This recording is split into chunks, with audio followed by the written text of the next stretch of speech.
So we are going to do a video on Andalusian food, Andalusian cuisine. So obviously different regions have different cuisines. Today we're going to do 2 dishes and a drink. First of all, we're going to do the Tinto Varana. Tinto Varana is red wine with a soda or a lemon soda, and everyone does it a little bit differently. Everyone has different levels of sweetness, bitterness, wine levels, soda levels, but one of the most refreshing drinks I've ever had. Fantastic drink, honestly. This one has like a strange cinnamony, citrusy flavor in it. I can't describe it. Well, not cinnamony, but there's something about it. I know, but there's something about it. I don't know what it is. There's like a strange flavor to it, but very nice still. But some of them are just straightforward red wine and soda. Really nice and refreshing on a hot summer's day or a hot day. And then the second thing we're gonna talk about today is the pringa. Pringa is basically a beef or pork cooked to hell, and just cooked for so long until it starts to break apart, and then turned into either a sandwich or like a pile of meat with something. Okay, so that's the pringa, is the inside part. That's the pringa. Okay, and the third thing we're gonna talk about today is the Solomio El Whiskey Iberico, something like that. Okay, so it's Iberico pork with whiskey sauce, and it's usually served in potato or fries like this, like that. Okay, so I'm gonna try the whiskey pork. It's not the first time we're actually trying this, so I think they make it quite differently. Last time we had it, there were whole cloves of confit garlic in it, but I think that was kind of like a more culinary type of place. This is more like a lunchtime restaurant. And also the other sauce we had was very thin. This is like a thicker gravy. It's not a complaint, just an observation to kind of show you that it's kind of like anything that you order in different places, it looks different. So that has a lot of sauce on it. It looks good.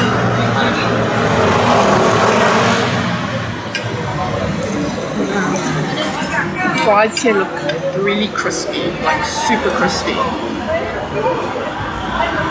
On first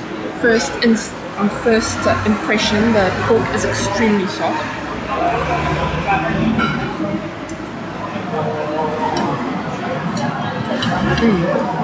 Very tender, very moist. Moist. Yeah, I use the word moist. You would think something called whiskey pork would have a very strong whiskey flavor in it. You don't really taste any whiskey at all. So I'm not sure if it's one of those things that were called that in the beginning because maybe they did use a lot of whiskey in it, and now they might just use a very small amount or none at all. It's just maybe the way the dish has evolved. But yeah, it's a very hearty dish. The potatoes are cooked to perfection. In Europe, they know how to cook potatoes, honestly. So delicious.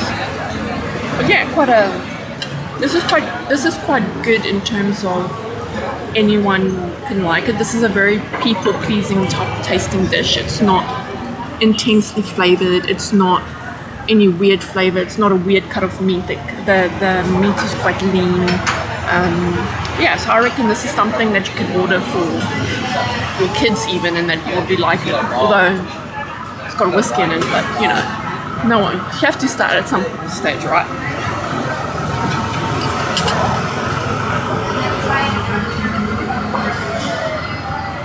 I'm going to try this next. I'll just have a sip of my Tinto Varana.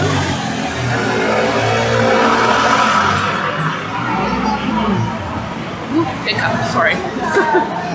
That was really good. Drunk already? No, I could feel that hiccup coming.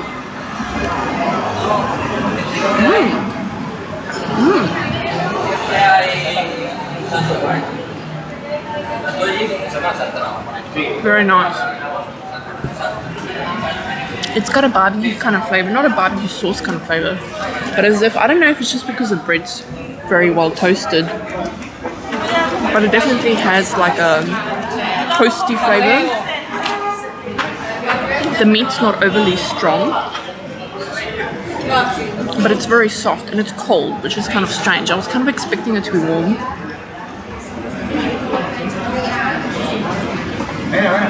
But yeah, that's very nice. Like you can tell it's definitely pork, this one. You can tell it's been cooked for a long time because the flavors are quite intense, but it's also very, very soft, but also not dry, which can happen if you cook meat too long, but very good. I like it.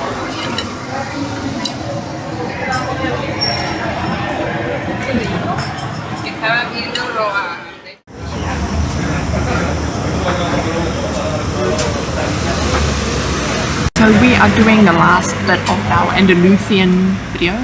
I was saying Andalusian before, but apparently it's Andalusian. So sorry, I don't speak Spanish, so it's a little bit obviously gonna get a lot of things wrong. So we ordered the cod, which is bacalao, so it's just deep fried pieces of salted cod. And then we've got the soup that you basically find everywhere called salmorejo. And what it's made of is, it's a cold soup. It is made from bread, tomato, olive oil and garlic, and it's basically just pureed and served cold, and often with pieces of jamon on top. And then we've got a plate of peppers, which is not necessarily specifically Andalusian, it's just Spanish, but yeah, I saw it on the menu and I had to get it because I love peppers. It was really good. But anyway, I'm gonna try these first because this is hot and it's cold, and it's also cold.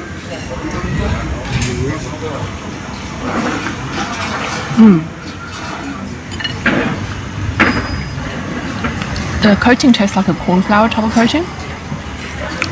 Very light but crispy. And the cod is very, very salty, so I'm quite sure that it's salted cod, which is fine by me. So I didn't know that cod was popular to this area because I thought that we were quite far away from the ocean, but we're about an hour, about 100 kilometers away from the Atlantic Ocean. So cod and tuna is actually very commonly found dishes here.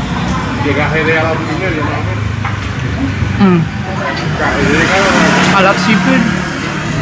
It tastes very fresh, not fishy. I'm gonna have another piece. I'm gonna have this piece.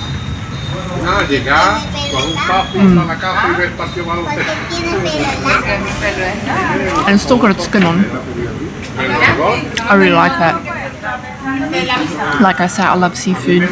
Nothing out of the ordinary to the extreme or anything like that, but delicious. I'm gonna try this one next.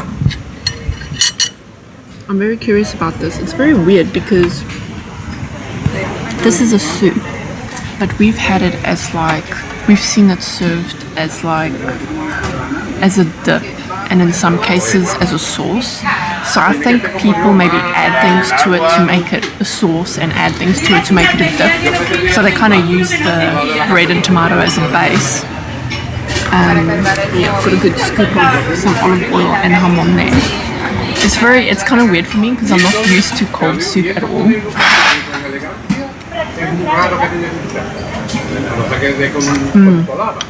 Very nice. It's not a very intense flavor.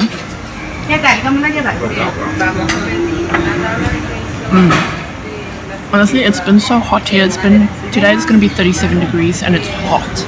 It's really hot, and this is not overly cold, but it's cool, and it's actually really nice. It's very refreshing.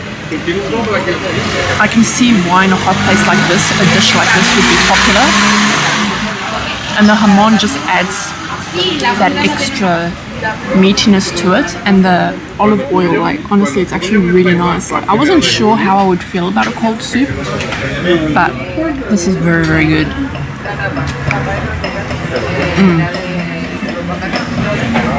I like it. Very nice. Okay, so we got our last dish, which is Plumer Iberico. Ooh, it smells very... Does it smell hamoni to you? Kind of like a... I don't know. Maybe I'm smelling the hamon on the soup. It smells very nice. Anyway. So this is Plumer Iberico. It is basically a cut of pork, which I believe is premium, and it's Iberico. That's the species, right? Yeah, that is, I think, yeah. Sorry, for a minute I was like, yeah, okay. And it is known to be quite fatty, so I'm hoping it's going to be very tender and delicious. I'm really looking forward to that. Let's cut it. Very tender. It's very fatty. And with potato. Man, I love the use of potatoes here. It's like the best potatoes.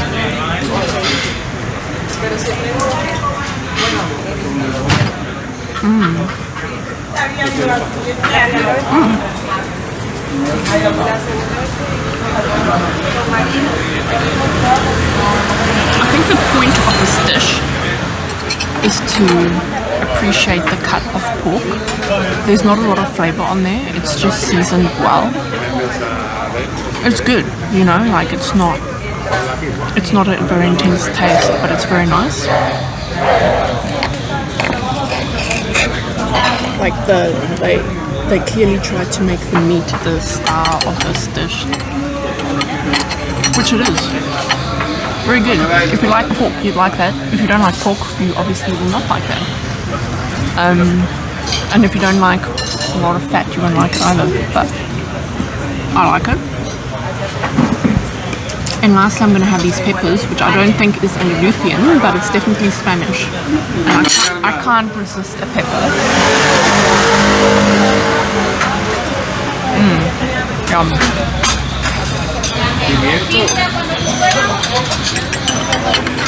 It's been char grilled,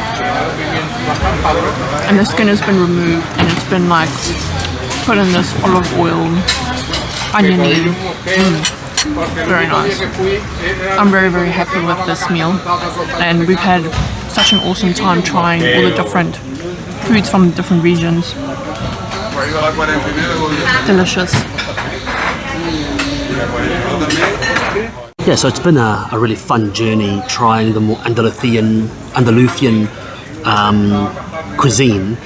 Although a lot of people probably argue, oh no, it's not just that, it's everywhere. Yeah, look, and I'm sure there's technicalities, you know, everyone debates the geography and, you know, origins of their food, but, you know, when we ask people and do some research, this is what this video is about, the Andalusian cuisine, the local cuisine. So anyway, I'm going to try this here. First of all, I want to know what this carrot is. I know it's a weird thing to say, but it's a pickled carrot. I know it. There's like a weird sheen to it. Anyway, I'm going to try the cod. So as Karen said, the cod is salted. So when you bite into it, the cod has a slightly more denser texture, and it's very salty. Like, not the outside of it, the inside of the cod itself is salty. So it's been salted and treated before it's been fried. And you don't always have them fried. So when you see bacalao, you can have bacalao frito, which is fried, or bacalao on a bed of potatoes with some garlic, butter or oil. So it's not always fried. Bacalao is the term for the cod that's been salted, I believe. And you can have it either fried or non-fried. I'm not sure if Karen covered that. Yeah. Cool. And of course we're having Andalusian drinks. The Tinto Varana. Is it Varana? Varana. Tinto Varana. Yeah. Now, I'm going to criticize the meal quickly before I go on. My criticism is that there's no rice, okay? There's no rice. I'm disappointed, but there is second thing, or third thing best, if not rice, is bread. I'm going to try this pork. So, if you don't know by now, my spirit animal is the pig, the pork creature, and what a way to celebrate your spirit animal by eating it. This is the Plumer Cut, as Karen mentioned. It is also similar / aka presa or secreto. It is basically a part of the pig that is heavily fat. Lots of fat. You can see the fat, intramuscular fat in there. Very tender. Oh. If you want to know the true flavor of an animal, you have to eat its fat, because all of the flavor of an animal deposits in the fat. All of the awesome things they eat while they're alive, it goes in the fat. So flavoursome pork, quite rich. Most people probably wouldn't be able to eat a whole one by themselves. Even though I could probably eat a 300 gram cut, I can tell you now it's very rich. It's not pork belly, it's not as fatty as pork belly, but it's still very fatty. So we are in Los Coloniales. We'll give you a link of the map where it is. Los Coloniales, we're in a little town plaza, a square surrounded by apartments. A lot of locals around, local Spanish speakers. There's not, it's a little bit off the beaten path. Yeah, so we're off the beaten path. We're not quite in the main path, but it's still pretty busy here. It's getting busy now. This one here is $2.95. This one here is I think it was $2.70, something like that. This is $2.70 as well. $2.70 something, and this is €3. Plus your drinks are usually between, let's say €2, $2.50, the Tinto Varanas.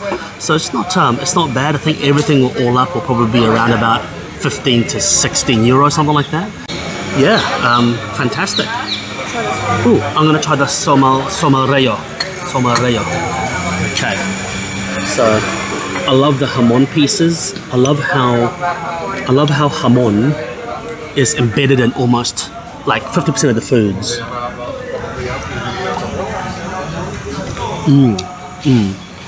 It's a cold soup, very rich. Very satisfying, very savory soup. Very savory soup. Not heavily garlic, but there is garlic in there. Quite yummy. And last but not least, I'm gonna try this pepper. There's a guy behind me yelling. Is he singing or just yelling? I think he's doing a bit of both. Yeah. So, another note as well. This might seem unusual to everyone who's watching, but in New Zealand, our peppers are grown hydroponically. So our peppers in New Zealand have no flavor, very, very little flavor. Our peppers in New Zealand. I don't think the peppers here are hydroponically grown. Correct me if I'm wrong, but the flavor is so much more intense. That's what we're finding, is the flavor of the peppers here and tomatoes is so much more intense. But anyway, hope you enjoyed our Andalusian journey, and let us know your thoughts. Have you guys been on an Andalusian food journey as well? What's your favorite? And don't forget to click that subscribe button and give us a thumbs up.